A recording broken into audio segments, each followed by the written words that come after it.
Good morning प्यारे बच्चों। आशा करता हूँ घर पे बिल्कुल स्वस्थ होंगे। देखिए बेटे, जैसा कि लास्ट वीडियो में हमने हमारी कविता बच्चे काम पर जा रहे हैं, राजेश जोशी द्वारा लिखी गई जो कविता है, उसके हमने 2 काव्यांश आपको बताए थे। तो जैसा कि आपको विदित है कि इस कविता में जो बाल श्रम समस्या है, छोटे बच्चों से काम करवाने की जो समस्या है, उसके ऊपर राजेश जोशी ने बड़े सुंदर ढंग से व्यंग्य किया है। सरकार के ऊपर, सरकार को अलर्ट किया है कि सरकार से वो पूछे। तो जैसा कि हमने कल आपको बताया था, वीडियो में पहला ही आया था कि बच्चे काम पर जा रहे हैं, तो इसको एक पंक्ति की तरह नहीं लिखा जाना चाहिए, इसको एक विवरण की तरह लिख रहे हैं। लेकिन विवरण की तरह भी न लिख करके हम इसको सरकार से एक सवाल पूछें कि जो छोटे बच्चे हैं उनके सामने ऐसी कौन सी मजबूरी है, ऐसी कौन सी परेशानी है कि वो सब कुछ छोड़ करके काम पे जा रहे हैं। उनके परिवार में ऐसी कौन सी तंगी है, ऐसी कौन सी कमी आ गई कि उन्होंने अपना स्कूल छोड़ दिया, सब कुछ छोड़ दिया और वो स्कूल में जा रहे, नहीं जा रहे और वो काम करने के लिए जा रहे हैं। फिर उसने देखा था, दूसरे काव्यांश में हमने आपको बताया था कि सब कुछ मौजूद है। उसने बताया था कि क्या जो गेंद थी बच्चों के खेलने की, क्या उन गेंदों को आवाज, उन गेंदों को क्या आकाश में खो गई है वो, या जो पहाड़ के नीचे जो दब गए हैं खिलौने, या जो वहां पे जो रंग बिरंगी जो उनकी किताबें हैं, पुस्तकें जो पढ़ने की हैं, क्या उन पुस्तकों को दीमक ने खा लिया है, या जो पाठशाला हैं, मदरसे हैं, क्या वो मदरसे किसी भूकंप आने के कारण ढह गए हैं। तो इस प्रकार की बातें उसने कवि ने, राजेश जोशी ने एक हमारे विवरण की तरह से लिखा था, ठीक है ना, जिसमें से पूछा गया था क्या ऐसी संभावना है या सब कुछ चीज समाप्त हो गई है तो अब बच्चों के पास खेलने के लिए जगह नहीं है, तो शायद इसलिए वो बच्चे सुबह सुबह कोहरे में, सर्दी के मौसम में भी काम पर जा रहे हैं। इसके आगे देखिए कि क्या सारे मैदान, सारे बगीचे और घरों के आंगन खत्म हो गए हैं एकाएक, अचानक से।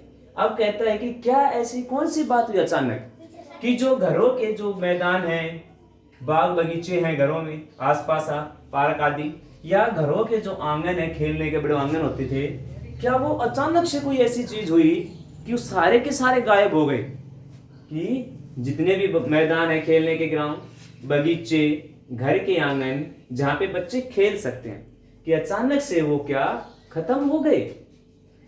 तो फिर बचा ही क्या है इस दुनिया में यदि वो वास्तव में खत्म हो गए अचानक से, तो फिर इस दुनिया में, इस जहान में, संसार में बचा है क्या है, अर्थात सब कुछ इनके बिना अधूरा है। जैसे मान लीजिए मैदान खत्म हो गए, बगीचे खत्म हो गए, घरों के आंगन खत्म हो गए, तो फिर इस संसार में बचा ये क्या है कि हम इस संसार में जिए। ठीक है, देखिए कितना भयानक होता अगर ऐसा होता। कल्पना कीजिए कि वास्तव में सोचिए आप, घरों के आंगन नहीं है, आपस केवल कमरा कमरा है, बाग बगीचे नहीं है, पार्क आदि नहीं, सब कुछ समाप्त हो जाता। और आप सोचिए फिर आपका जीवन कैसा होता। तो कहता अगर ऐसा होता, राजेश जोशी कह रहे हैं, यदि ऐसा हो जाता कि वास्तव में चीज गायब हो जाती, तो कितनी भयानक बात होती, कितनी बुरी बात होती। ठीक है जी, ऐसा होता। फिर देखिए भयानक है, लेकिन इससे भी ज्यादा यह है कि सारी चीजें हसमामूल है। लेकिन उससे भी ज्यादा खतरनाक, उससे भी ज्यादा परेशानी की बात यह है कि वे चीजें हसमामूल होता है, अपनी जगह पर मौजूद। क्या होता है इसका मतलब? अपनी जगह पर मौजूद या विराजमान। तो कभी कहता है, देखिए हम एक चीज हमारे पास है, और मान लीजिए आपके पास, किसी के पास कोई बुक अच्छी है, वो खो गई, तो आप उसमें क्या करेंगे? भाई कोई बात नहीं, गुम हो गई, हम दूसरी। लेकिन कोई बच्चा पढ़ने का इच्छुक है और वो बुक भी है, और अचानक से उसका मन डाइवर्ट हो जाता है, वो पढ़ता नहीं, वो बुक रखी रहती है, तो कितनी बुरी बात है। वो पुस्तक ना तो किसी दूसरे बच्चे के काम आ रही है, वो रखी हुई है। तो कवि ने भी यही बात इसमें बताया बेटे कि घर में बगीचे, आंगन भी है, बगीचा भी है, मैदान भी है, यदि ये समाप्त हो जाते तो बुरी थी, लेकिन उससे भी बुरी बात यह है कि ये सभी अपनी जगह पे मौजूद हैं। सबसे बुरी बात यह है कि ये सभी होते हुए भी, पार्क होते हुए, घर का आंगन होता हुआ भी, विद्यालय होते हुए भी, खिलौने होते हुए भी, बच्चे काम पर जा रहे हैं, ये उससे भी ज़्यादा बुरी की बात है।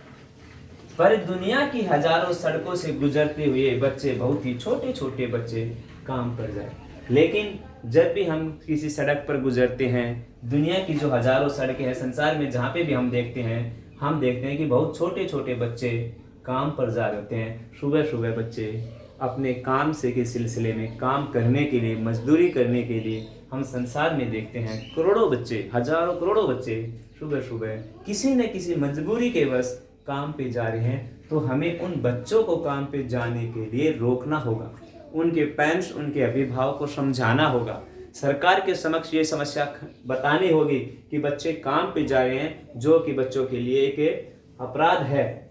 जो भी उनसे बाल श्रम की समस्या करा रहा है वो भी एक कानून के अंतर्गत आता है, उसको अपराध माना गया है।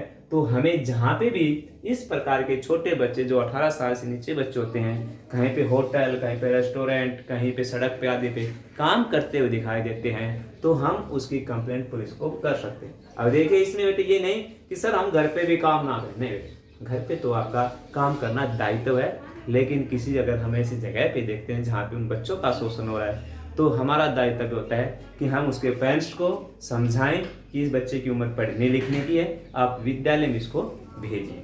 तो बेटे ये हमारी जो कविता है, ये बाल मजदूरी है, बाल मजदूरी के ऊपर इसमें कवि ने बड़े सुंदर ढंग से व्यंग्य किया है। मैं आशा करता हूँ आज ही आपको कविता समझ में आई होगी बेटे। Have a nice day.